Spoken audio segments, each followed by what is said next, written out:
Good evening, everyone, and welcome to another edition of our Justice and Peace's guest speaker series, as we've been talking with lawyer and paralegal bencher candidates in our special here.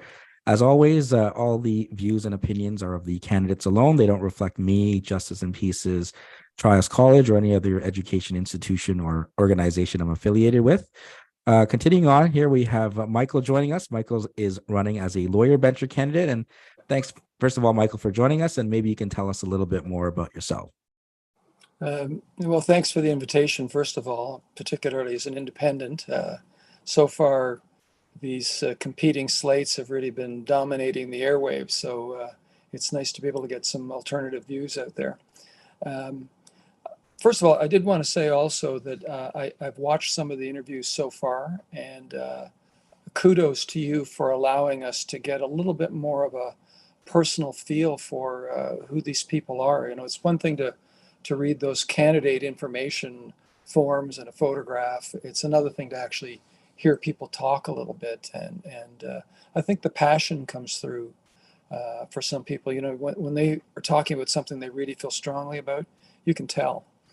So it's been good. But anyways, just by way of my background, as of next month, I will have been a member of the Ontario Bar for 43 years, and I've been able to see it in a number of different ways. I started out in a small practice in Ottawa, and then I moved to I was doing primarily civil litigation and family law there with a small firm.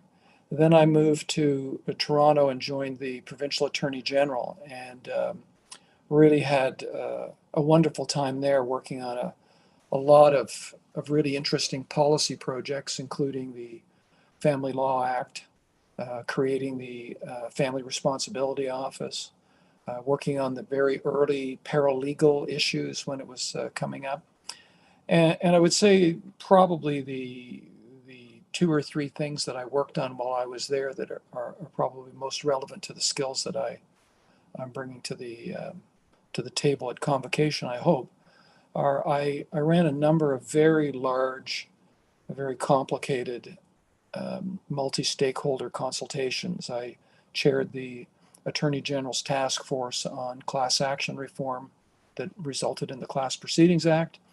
I chaired the Attorney General's Advisory Committee on Mediation and Family Law that brought mediation into the family law system. I chaired the task force that created the Environmental Bill of Rights that we have in place to this day.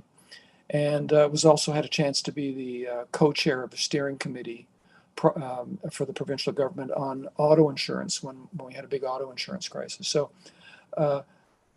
my career has really been focused in large part on these big multi-stakeholder consultations that are, you know, at times quite, I was going to say acrimonious, but people have pretty different opinions on some of those reforms. But in each case, when we were doing them, we were able to reach a unanimous consensus. So this idea of negotiating public policy and negotiating these tough issues, it works, but it takes good people to do it, and it takes some goodwill. And I would like to talk a little bit about that because I fear that the way that the campaign is unfolding is that goodwill is maybe slipping away. But anyways, that's what I did for the Attorney General's office. Then I went back to private practice, and I've been in private practice since then, doing primarily family law, some estates litigation. I do some civil litigation, very niche civil litigation of people who fight over lotteries, which you'd be surprised happens more than you'd think. So I do that. Plus, I would say the other part of my career that I've been very focused on is writing and public legal education. I'm a big advocate of turning the average person into a much smarter consumer of legal services. You can talk all you want about access to justice. You can talk all you want about quality legal services, but there's no substitute for having smart consumers. And particularly in family law, for me, I wrote a book called Surviving Your Divorce that's now in its sixth edition. I've written a book called Family Law in Ontario for Lawyers and Law Clerks. It's a subscription service. And I would say also I did a television show for 3 years on BNN called Strictly Legal, which was designed to just bring good quality, understandable legal information to average people. So, and then I wrote a book based on that called Strictly Legal, which summarized all these shows. Plus, I've taught. I've taught at Carleton University Department of Law, University of Ottawa Common Law section. I've taught at Ryerson. I've taught at Osgoode Hall Law School. And I taught at the bar ads when the bar ads were bar ads, and people really had to roll up their sleeves on and write exams week in, week out. So I've had over 43 years a chance to see the profession from a number of perspectives. And I would say I have some pretty settled views about the way things could be done, and maybe some of the challenges that we're facing over the next 4 years and more. So that was one of the reasons I decided to get involved in this bencher election, which is, I think, as people are realizing, is unlike any other one we've ever had.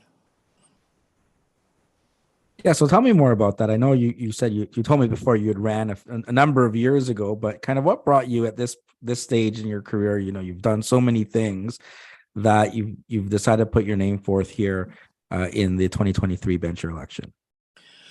Yeah, so I would say the time that I ran before probably doesn't count, because I didn't really know what I was getting into. I was much younger and wrapped up in my practice, and I would say we certainly weren't talking about anything like slates. And I think everybody knows the history of what's been going on, going back to 2019 with the Stop the Statement of Principles slate. I think there are probably four big problems that we face in this election. Number one problem is turnout. Because in 2019 and the election before that, the turnout was very low. So the problem that all the candidates face, slate or no slate, is mobilizing the profession to get them engaged in looking at these candidate profiles, looking at some of the issues in a deep way, not in a slogan way that they're currently seeing them, and then make quality decisions about the people they want to run the Law Society. So problem number one is turnout. And I would just say, as a footnote to that, I'm not sure the way that these slates are putting issues forward is going to have the effect necessarily of increasing turnout. Because in a lot of political environments, big P political, small P political, when you get into these kind of acrimonious name-calling debates, it turns people off. They say, I'm not interested in that. And the average practitioner, I've been there when the big book arrives, or when the big voting guide arrives, and you've got to find time in your day to go through all these candidate profiles. And I fear that if this sniping doesn't stop, or at least get toned down, they're going to turn people off, and we're going to see people not vote. So that's one problem on the turnout. Now, I would say the second problem is the presence of slates, period. It's a reality we have to deal with. There's a slate. There's a slate that's survived from 2019. And now there's this new Good Governance Coalition that has come forward saying the last 4 years was so bad that we're at risk of losing our ability to self-govern. And I think by positioning it that way, the Good Governance Coalition, which I'll just say, nice lawyers. I mean, I give them full credit for stepping forward. But by positioning the risk as being the loss of the ability to self-govern, I think they have really raised the stakes in the election. And I think on the flip side of that, this slate of Full Stop, again, made up of people who have very passionate motivations for their reasons. which we can talk a little bit about. On their side, they have oversimplified the issues, I think, by trying to characterize things as woke, anti-woke, mission creep or mandate creep, which are great slogans, but it's not helpful to people who are trying to make a decision about voting. No informed lawyer in Ontario is going to vote on the basis of whether that person's perceived as woke or anti-woke. There's not enough information there. So we have this positioning of the slates that is problem number two, which is Good Governance Coalition raising the stakes. Full stop slate oversimplifying the issues. So when you put that together and you see that this sniping is starting, I mean, some of the demonization that I have heard and seen on Twitter and LinkedIn and other places, where we see terms like people say candidates say they're being bullied. Somebody said that certain candidates were unfit to govern. Other people, even the terms woke and anti-woke, I think, are pejoratives that are insulting. So what are they doing by demonizing each other? They're digging their trench deeper and deeper with these kinds of statements about each other, and that's going to have ramifications down the road, which is a separate problem.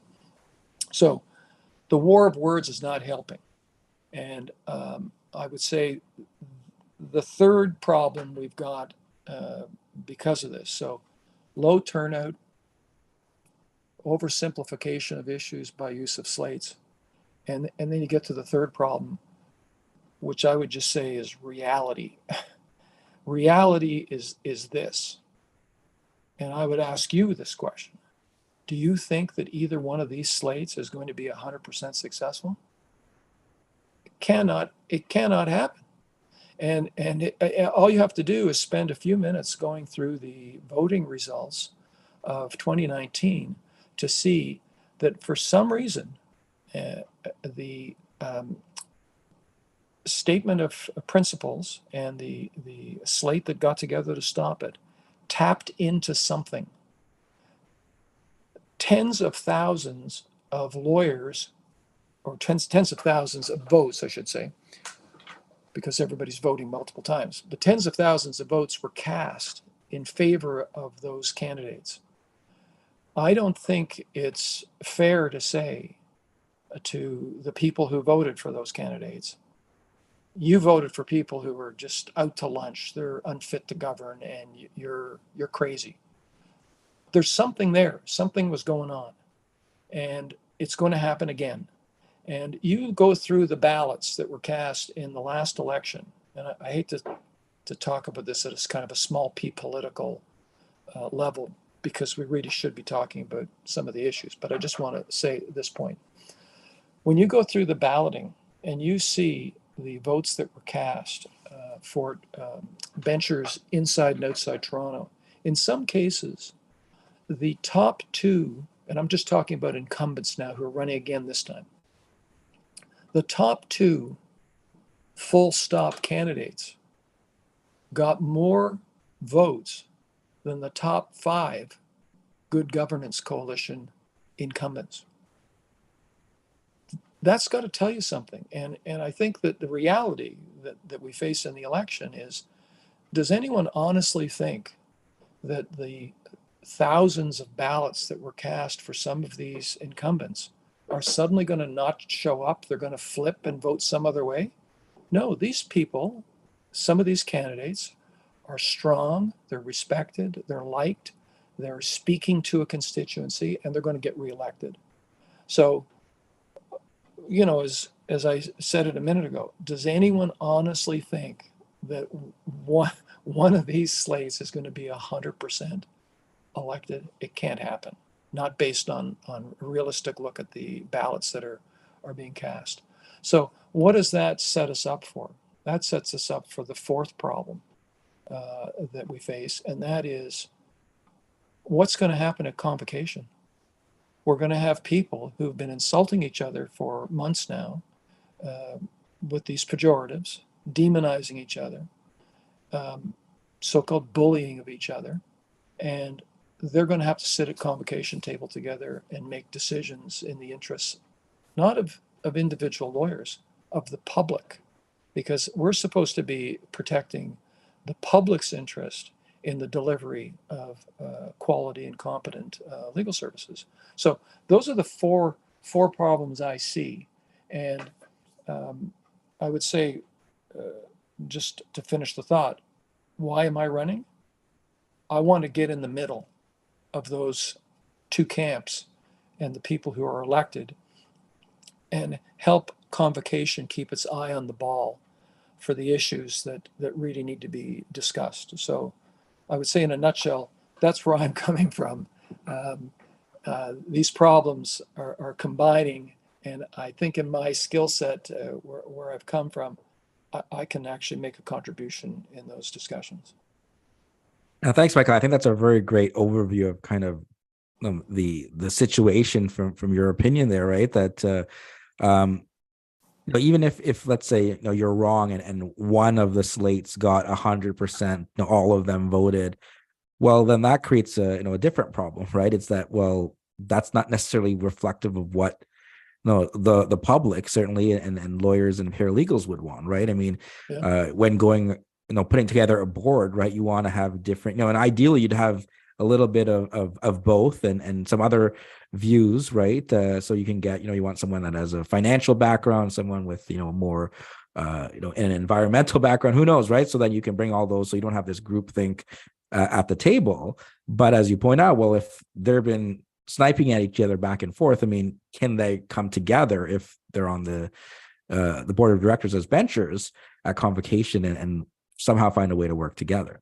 Now, I yeah, mean, the criticism that certainly that has been shared of independent candidates this time is not that they're not qualified, but if you vote for Michael, you're yeah, just like throwing your vote away. It's like diluted and it's vote yeah, splitting. Because some of the same things you hear at the provincial and federal levels, right? If there's a really great independent candidate in your riding, and you're like, well, vote for them, but they can't do anything. You got to vote for NDP or conservative or liberal as it may fit. But is that an issue here? I mean, how do you feel now running as an independent that you're hearing all of this on Twitter or wherever from the two big groups? And how do you kind of carve yourself in there? yeah. Because 8 years ago, you wouldn't have had to have done this. You would have just run as Michael and vote for me for these reasons. And 90 other people are doing the same thing. Yeah. Yeah, I mean, you really put your finger on it with that question. Are independent candidates part of the problem? Because certainly the comments I've heard, at least from the Good Governance Coalition, is that um, sure, there are some good independents, but they're going to split votes. So, as much as you like them, don't vote for those so-called good independents, because we've got to keep this coalition together. Um, I don't buy the analysis that in 2019, the reason the Stop the Statement of Principles group was elected was because a lot of votes got split. I think that's it certainly it happened, but I think it's a minor criticism. It doesn't explain the overwhelming number of votes that some of those candidates got. I mean, I can give you a number. Look at um, uh, Murray Klippenstein, 5,017 votes. The top five incumbents who are running, 9 of them got more than 3,600 votes. No Toronto incumbent bencher got more than 3,600 votes. So nine of the full stop incumbents, the last election, broke the 3,600 vote mark. None of the Toronto incumbent benchers running in this election got more than 3,600 votes. That tells you something, that it's not a question of just vote splitting. They tapped into something, people got motivated, and they voted for that. Is it going to happen again? There'd have to be a lot of people change their mind.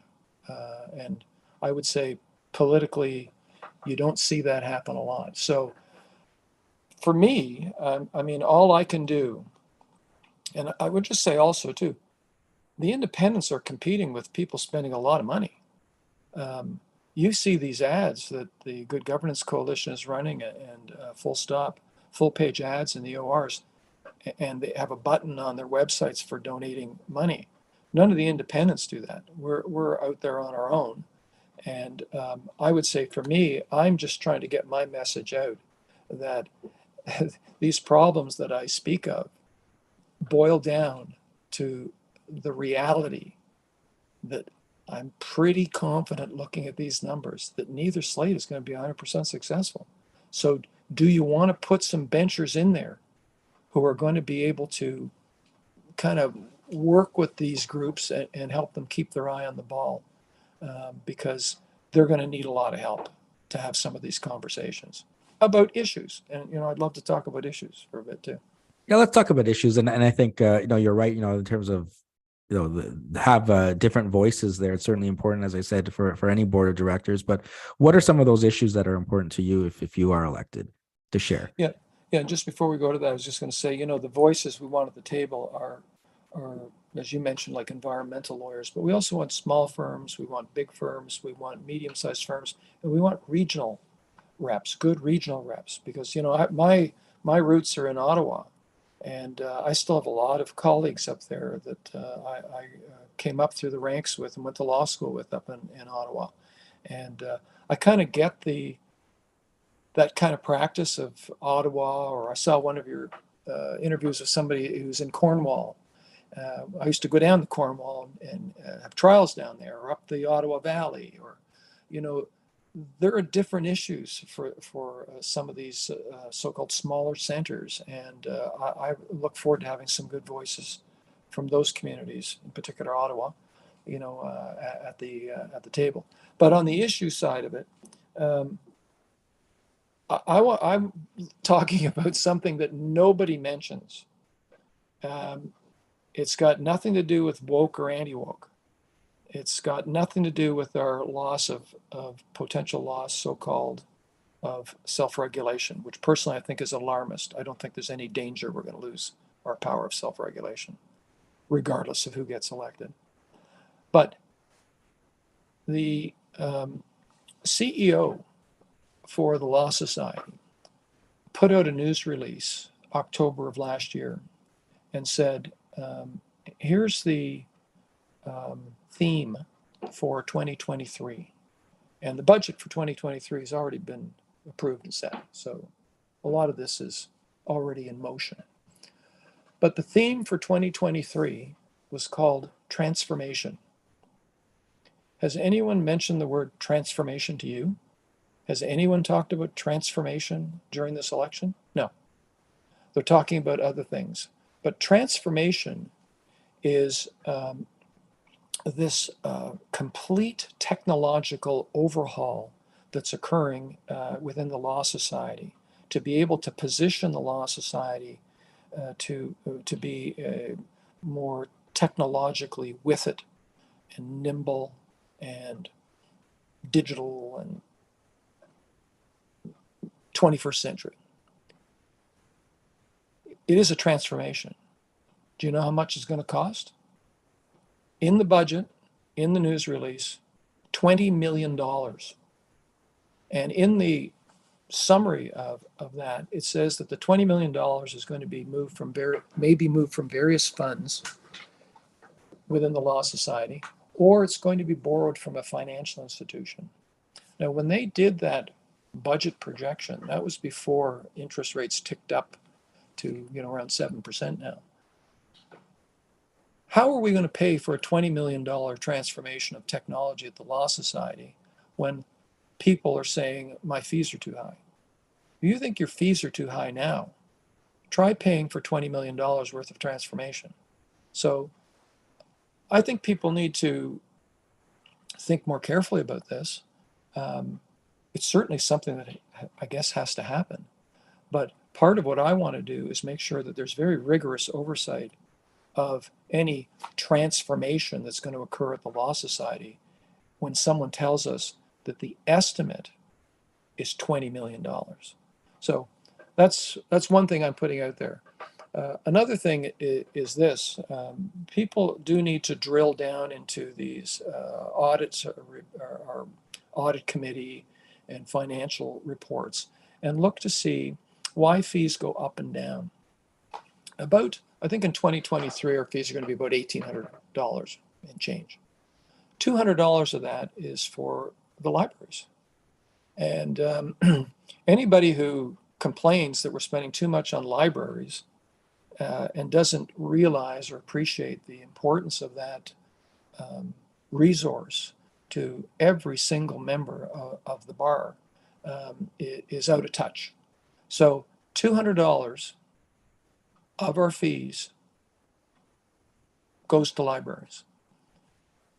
How much do people spend on their health club? You know, it's like, that's $1,600 or $16 a month if you were for a health club.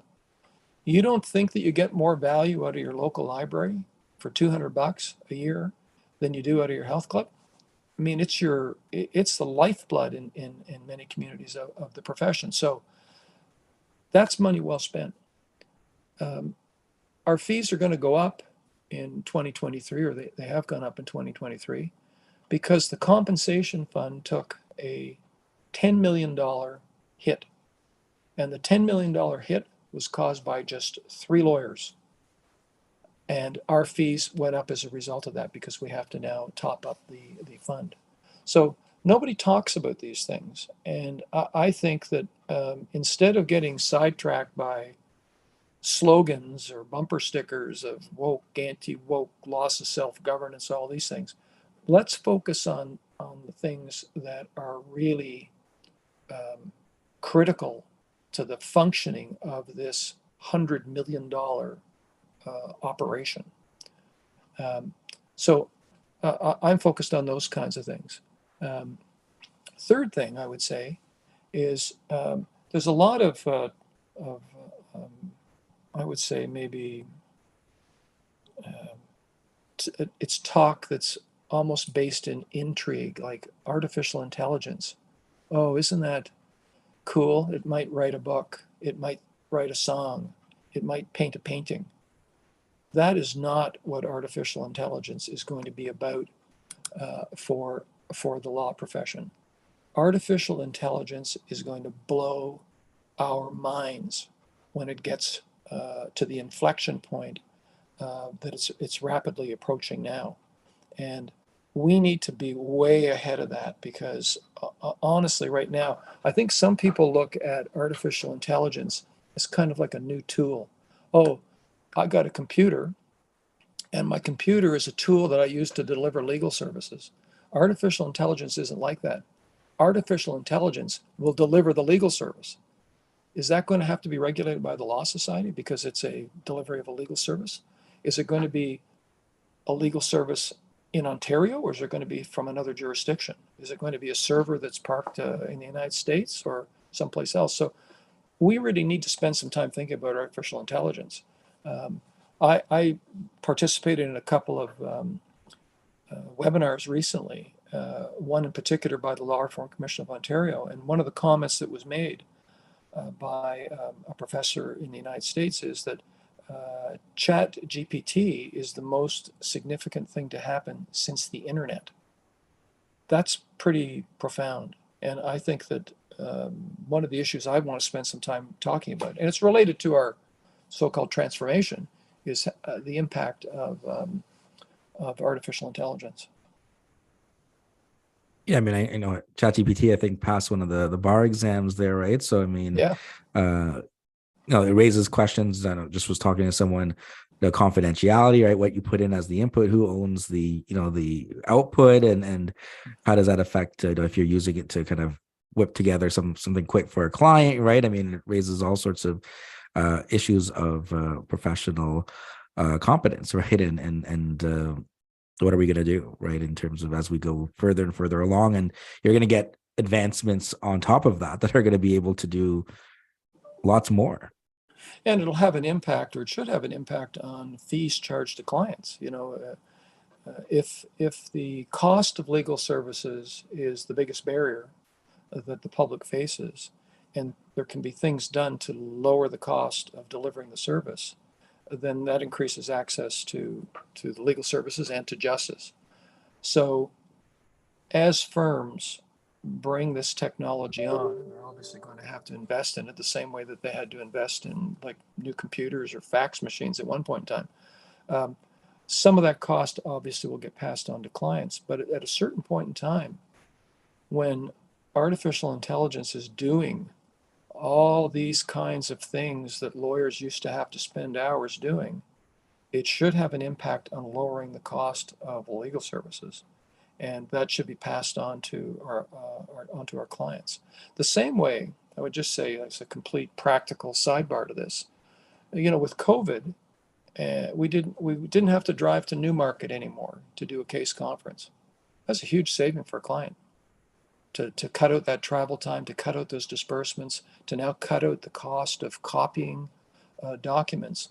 Those costs, those savings should be passed on to clients, and the same thing should be true, I think, with artificial intelligence. Now, I would say a related issue to that is the impact of artificial intelligence going to be to level the playing field so that someone in a small town practice can compete with somebody in a bigger firm who's got access to technology, or is it going to create two tiers? Is there going to be a bunch of lawyers who are functioning, with fax machines, and somebody else downtown has got artificial intelligence doing all the work? So that's something we really need to think about. Now, Michael, last couple of questions here. I have students that are listening, and with your 43 plus years in the business here, perhaps you can tell us any final words of wisdom and advice for students as they look to get into the legal field. Well, I wouldn't have stuck with this 43 years if I didn't think it was fantastic. So a career in law is fantastic. I would say whether you're a law student or you're paralegal, I'm a big advocate of paralegals. I was when I was working in the provincial government. I'm still an advocate for them. I think that there's a role for paralegals, a strong role, delivering services that lawyers are not prepared to deliver and don't want to deliver and can't afford to deliver. So paralegals, they're part of our future. But for law students, I would say it's a fantastic career. You are going to go through in the next 5 to 10 years a complete revolution, and you'll have to find the area. Myself personally, sometimes I think of this because I just met with a student last week who came over to sit and just chat for a while about what areas of law she should consider. Should she be a family law lawyer? Should she be an estates lawyer? And where were things going? And I said, if I was starting out now, I'd be very focused on the technology, the impact of the technology. I'd be very interested in the way that the law of space is probably going to follow the way that the law of the sea evolved, because within a few years we're going to have lunar bases. Things are going to move into space. There are going to be some very interesting international law issues that arise because of that. I would say if I was going into law now, I'd think big rather than small. And some of my family law colleagues will hate this, but I wouldn't be thinking about becoming a family law lawyer if I was starting law school today. I'd be thinking much bigger. Now, Michael, thanks so much for taking the time and speaking with us today. Last question, we were talking about the slates there and vote splitting and dilution, but now you're running here. There are lawyers, hopefully like yourself, been listening to the other interviews. And why should they have 40 votes? Why should they use one of those votes on you? And thanks again for joining us. They're going to need me. They're going to need me. They're going to need someone with my skill set to get in between these two slates, because part of each slate is going to get elected, and it's not going to be pretty if there isn't somebody there to help them have the conversation. And I enjoy doing that. I enjoy that part of the work, and I hope that, you know, people who are looking at the voter guide or watching your interviews say, yeah, I think Cochrane might be able to help out on that. Perfect. So once again, thanks so much, and thanks for everyone for tuning in. Take care. Okay. Thank you.